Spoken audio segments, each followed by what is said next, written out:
राज्यातील 85,000 कृषी केंद्र संचालकांनी आपला संप मागे घेतलाय। राज्याच्या अखत्यारीमधील महत्त्वाच्या मागण्या पूर्ण झालेल्या आहेत। विशेषतः खत कंपन्यांकडून होणारी लिंकिंग ही प्रमुख मागणी मार्गी लागलेली आहे। ऑनलाईन करताना लिंकिंगच्या सक्तीमुळे विक्रेते हे अडचणीत आलेले होते।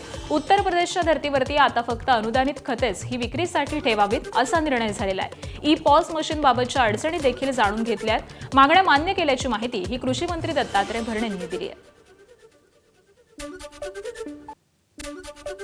लिंकिंगचा जास्त आम्हाला